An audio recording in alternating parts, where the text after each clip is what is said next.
Well, guys, the Jaguars freaking suck. We're 1-5, and I could sit here and go over lines for you with the Jaguars. At this point, it doesn't matter. Now we can go into BetUS odds on who will be the next head coach to be fired. And Doug Peterson is the overwhelming favorite at plus 150. So if you guys want to put some money on this, use promo code YouTube150 at betus.com. They're going to hook you guys up with a big deposit bonus.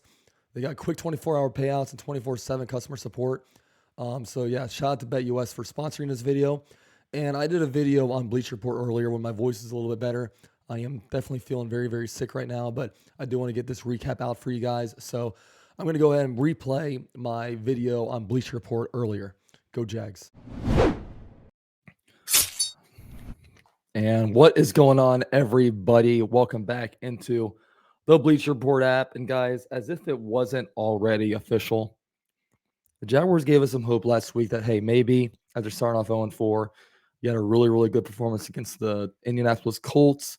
Offense was in sync. Maybe we can turn this thing around. Have a favorable schedule coming up with both the Bears and the Patriots, both starting rookie quarterbacks. Maybe you get this thing turned around. But no, the Jaguars get blown out in London against a rookie quarterback, 35-16. The Jaguars lost today. The Jaguars dropped to 1-5 on the season. And yeah, this season is kind of spiraling away from us. I mean, there's no way that the Jaguars have really any shot at making the playoffs at this point. And we kind of had to say, okay, what are we going to make out of this season? What do we do going forward?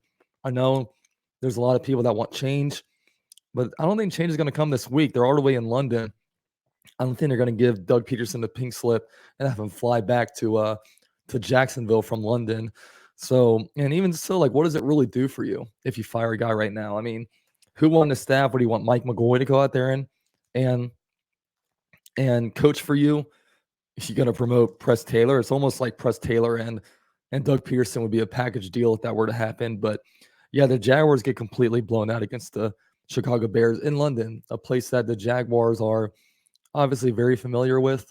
It was disappointing because when you looked at this from an optimistic standpoint, you know, the Jaguars going to this game were 1-4. You said, okay, if the Jaguars can somehow sweep London, they're 3-4. And then you got to beat a tough Packers team at home, and all of a sudden you're 4-4. You know, then from there, once you get back to 500, you can kind of fight your way back in it. And I do apologize for my voice, guys. I am definitely sick right now. A little bit of bug going around. Also a little bit of stress from Hurricane Milton. Came right through Orlando. So hope all you guys are safe from that. And I was also looking into this game and it seemed like Doug Peterson was due to win this one because Doug Peterson, ever since he became the Jaguars head coach in 2022, he's been extremely streaky. Okay. He started off 2-1, then went 0-5, then 8-1, then 0-2, then 7-1, then 1-9, and then going to this game, he was 1-0 against, after beating the Indianapolis Colts. So I was saying, okay, maybe this is where he starts to stack it. He went from 1-9, maybe we can go 9-1 on an optimistic view. But yeah, no, that didn't happen. It's just not a good, we're not a good team right now. Everything was wrong with this game. I think the most damning thing about this game was the fact that the Bears scored touchdowns on every single one of their possessions in the second half, outside of their second to last possession where they missed the field goal when they already had 35 on us, when the game was already completely over. The defense continues to struggle. Caleb Williams sliced and diced the Jaguars. Caleb Williams this game, 23 of 29, 226 yards passing, 4 touchdowns, 1 interception. And he also just happened to have 56 yards rushing. I think it all kind of stems from the fact that the Jaguars' defensive line wasn't getting enough pressure. There were times where Caleb Williams was just standing back there like he was at USC, just scanning the entire field. And then just, if there's somebody open, I'm going to throw it. If not, I'm just going to run it. I'm going to run it for a bunch of yards. And that's literally exactly what he did. So that was really, really disappointing, to say the least. Offensively, a bunch of just bad and clunkiness. I mean, Trevor Lawrence, it's weird looking at his box score because he's 23 of 35, 234 yards passing, 2 touchdowns, 1 interception. He got 3 sacks this game. It's kind of hard to look at it because this is one of those games that the Jaguars are known for, especially since the Blake Bortles era, just garbage time.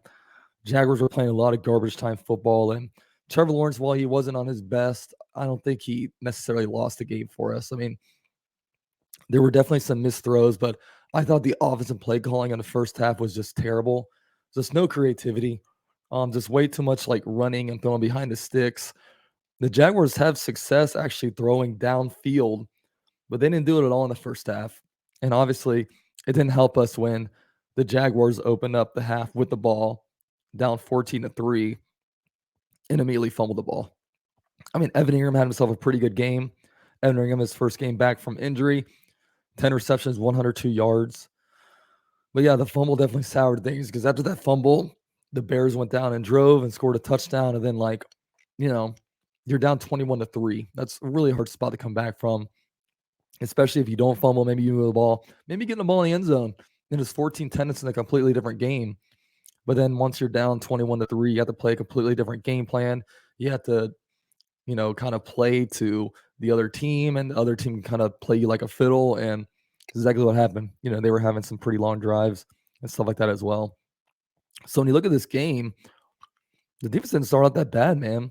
Chicago got the ball to start off 3-and-out, and the Jaguars had themselves a very long drive all the way into the red zone. It was messed up by Gabe Davis. Gabe Davis had himself a false start as well as a drop touchdown. So the Jaguars only got a field goal out of that. Okay, the Jaguars' red zone struggles. It's just crazy because the plays are there to be made. The Jaguars just don't make the plays. And Gabe Davis definitely struggled at that time. And while Gabe Davis finished with 2 touchdowns, I don't think he had a very good game. I mean, kind of came too little too late, in my opinion. So that happened. The Jags got 3 points. Then the Chicago Bears got the ball back. 3-and-out. 3-and-out. So the Jaguars were doing whatever they wanted to against the Chicago Bears. It looked like, the defense came to play. And unfortunately, from there, just not a lot of good stuff. The Jaguars punted on their next possession. The Bears got the ball back and had a touchdown drive, so they went up 7-3. And then the Jaguars got the ball back, and ETN had what looked to be a fumble, but it got overturned. I don't know. I still think that was a fumble. I think he caught it, made a football move, but the refs kind of bailed us out of that one. Yeah, the refs bailed us out of that one, it felt like to me, but hey, what do I know? And then the Jaguars, unfortunately, from there go 3-and-out. Bears got the ball back. Caleb Williams probably threw one bad ball today. An interception to Cisco. But what did the Jaguars do from there? 3-and-out. 3-and-out. You give the ball back to the Bears. They methodically drive the ball downfield, and they give themselves a touchdown and lead the Jaguars with no time on the clock to do anything. Cole Kmet with 2 touchdowns in the first half, and then the Jaguars are down 14-3. But luckily, we get the ball back, right? The offense, I thought, wasn't playing too bad. I thought it was all about execution. I thought a lot of it was play calling. I just don't understand how you can be so creative against the Indianapolis Colts. You're running guys on reverses, you're doing screen passes, you're throwing the ball downfield. You're open up the whole playbook, but then over here it was like we knew the Chicago Bears had a top 5 defense, and we decided that okay, we're gonna not be aggressive since they have a good defense. It's a terrible strategy. It's a terrible strategy. You got to attack. And especially the first drive, the Jaguars had a really good scripted drive. This is now 11 games in a row the Jaguars have failed to score on their opening possession. It's really, really bad stuff. Trevor finished the first half 9 of 12 for 82 yards. And then, like I said, the Jaguars got the ball back and immediately fumble. Evan Ingram got a really nice gain. He was in Bears territory, I believe, and then he fumbled the ball. And get the ball. No, he wasn't in Bears territory. It was right in between the 40-yard line, somewhere around there. And then that's when the Bears started putting it on us. Touchdown drive for the Bears.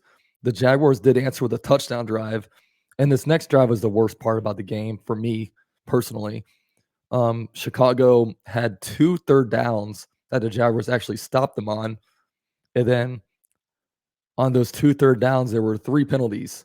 One was too many men on the field. So that squarely lies on coaching. If you had too many men on the field, that's 100% coaching. But also, Ronald Darby had 2 defensive holds.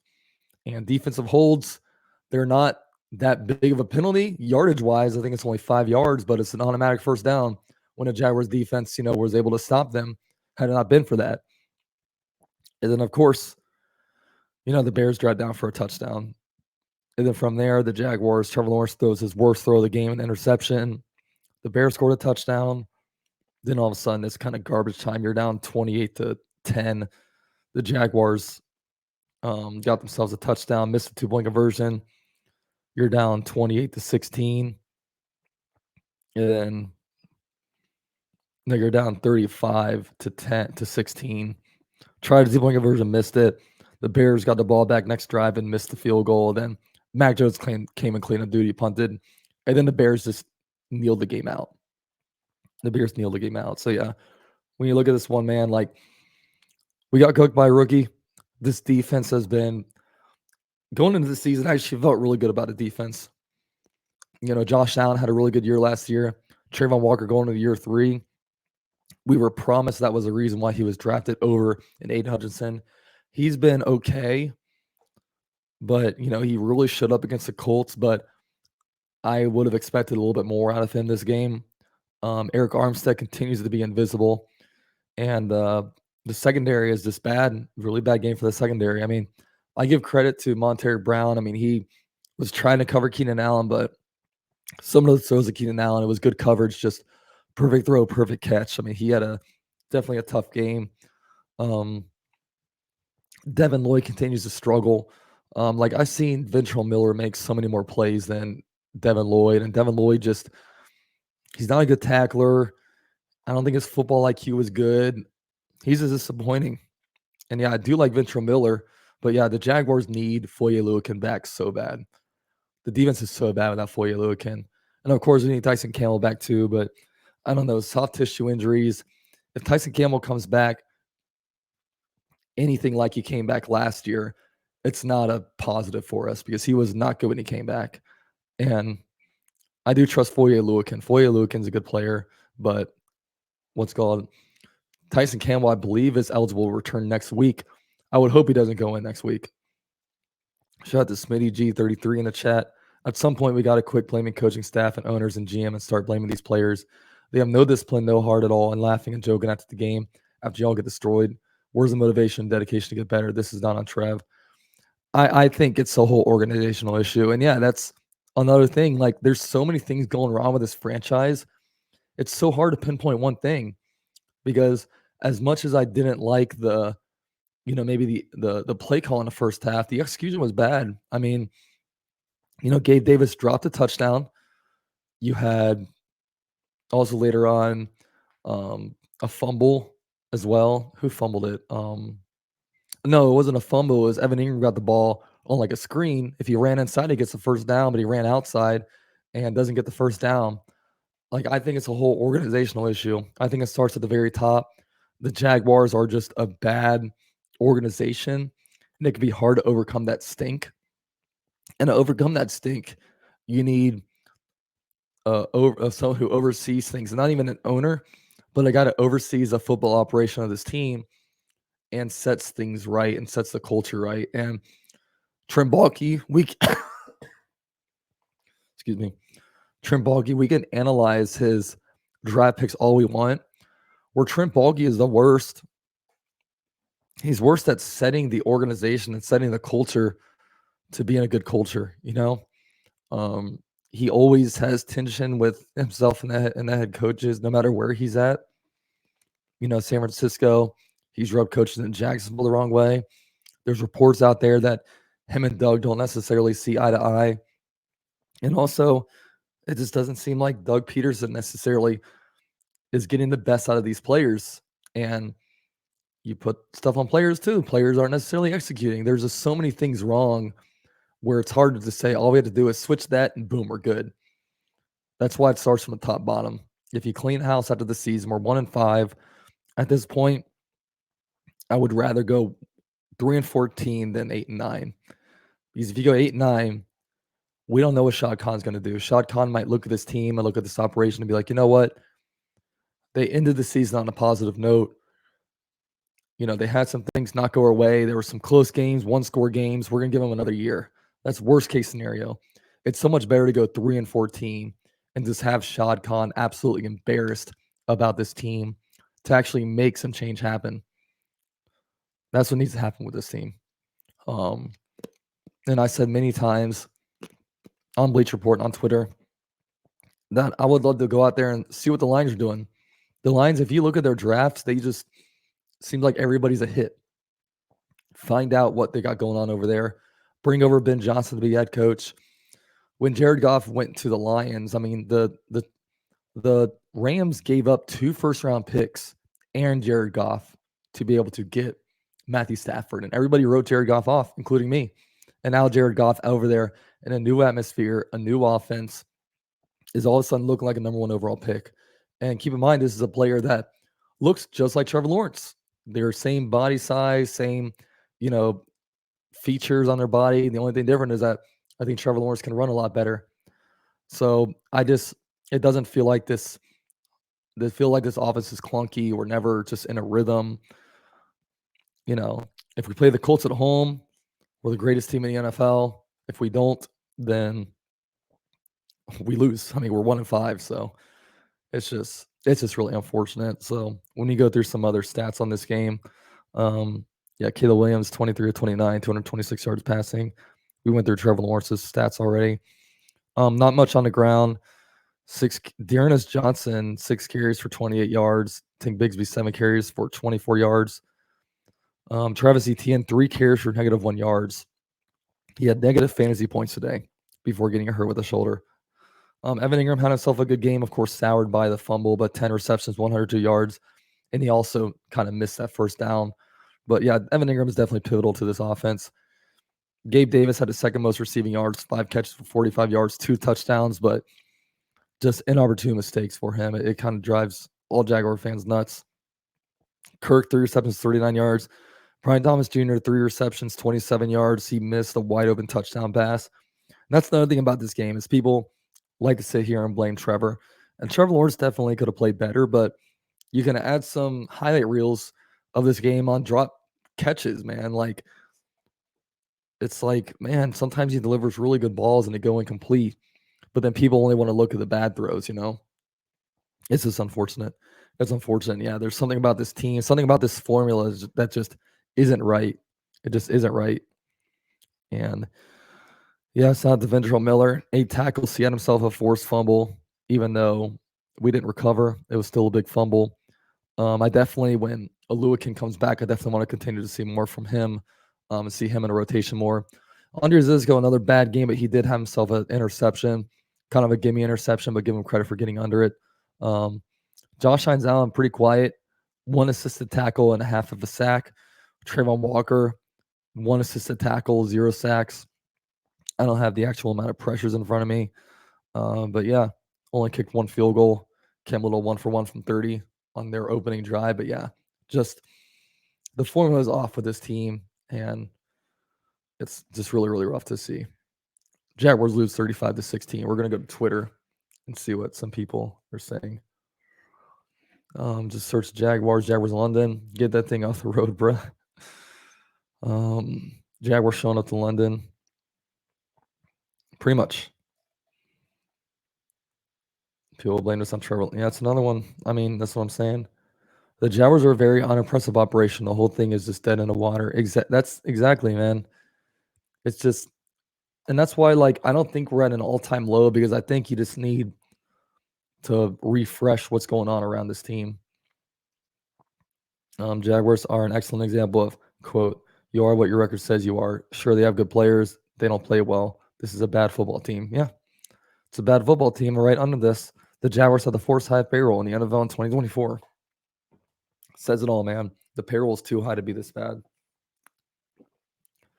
Payroll is too high to be this bad, guys.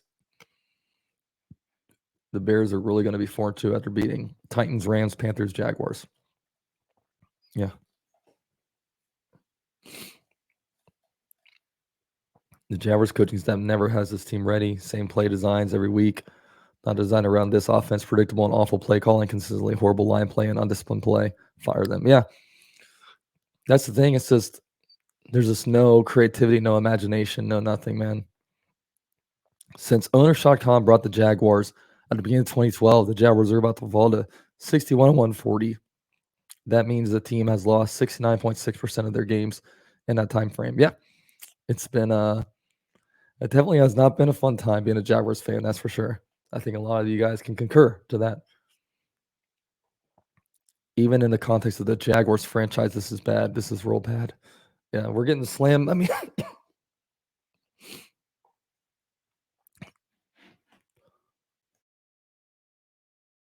excuse me. Excuse me. Yeah, the Jaguars is a national game. I mean, everybody was watching this. I know it's 9:30 a.m. and it's not prime time, but people love their 9:30 a.m. football. You know, people love checking in there. This is just second time this drive the Bears stopped on third down, but the Jaguars shoot themselves in the foot with a penalty. Excuse me. The Jaguars play like an AAU basketball team that only comes together to play in weekend tournaments, no chemistry, and way too many mistakes. That's another great example. Yeah, there's good players. I'm going to retweet that. There's good players on this team, but yeah, it just doesn't. They don't play as a team together. And it's unfortunate. Jaguars on a clock with the number one pick. Wow, do we actually had a number one pick? Let me check Tankathon. Let's go to NFL. The Jaguars have the number one pick. Next week we play New England for the right to number one pick.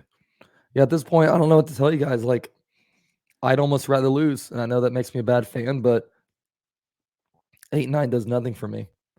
Especially, I think we need to bottom out to really dare our way out of this. I remember UCF went like 0-11 one year, and 2 years later went undefeated. Sometimes you got to go all the way to the ground in order to turn things around.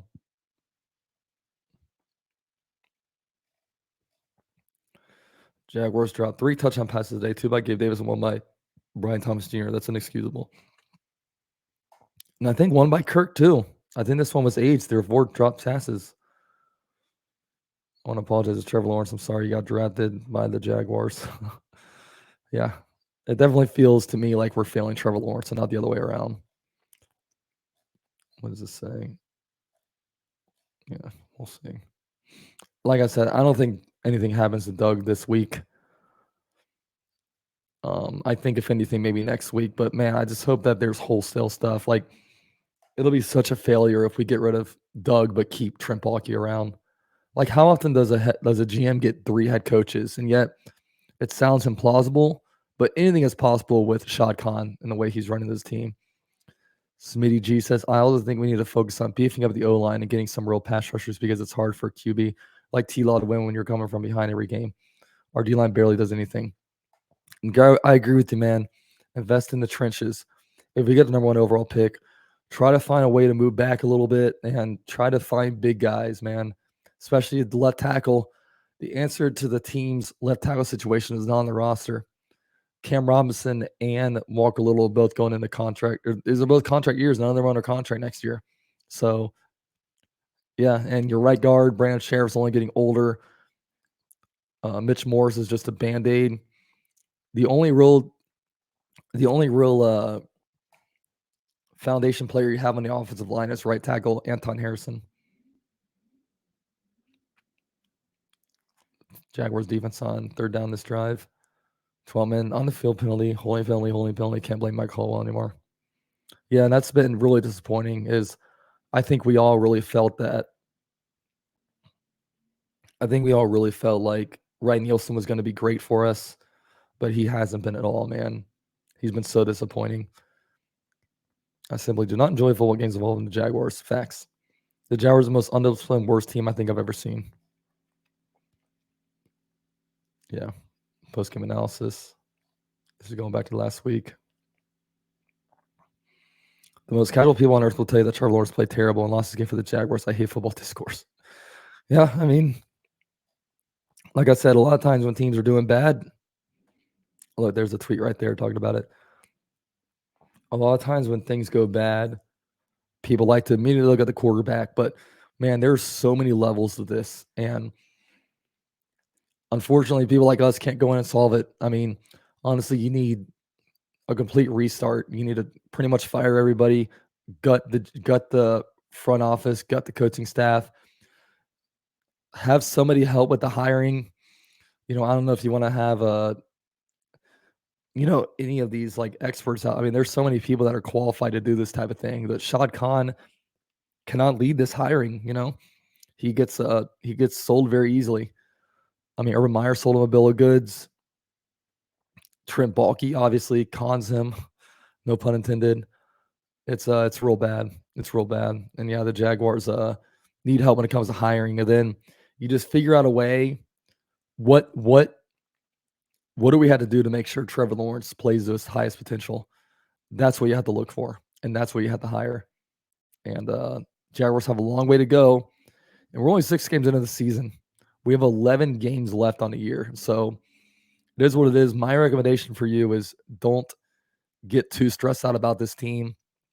We're not going anywhere. I'm sorry if you have season tickets. Losing isn't that bad in my opinion. I know it's tough, but it's not that bad at this point. You almost got to bottom out to come back and be great. So we'll just have to see what happens. But appreciate all you guys so much for joining me right here on the Bleach Report app. We're going live after every game this season, especially, and I'll be live next week after the Patriots Jaguar games. The battle for the #1 overall draft pick is what the game has turned into. Yeah, it's definitely a crap fest. Definitely a crap fest, but we'll see how it goes. I hope you guys all enjoy your weekend. You got a lot of fun football to watch. Red Zone, it's 102 right now, so flip on Red Zone, watch your fantasy teams because this Jaguar team definitely isn't going to give you any pleasure. But with all that said, thank you guys so much for watching and tuning into the Bleach Report app. And go Jags. So with that said, apologies for my voice. And shout out to BetUS for sponsoring this recap video on this channel and just my channel this football season. 150% deposit bonus using promo code YouTube150. Thank you guys are watching. On your way out, please drop a like and go Jags.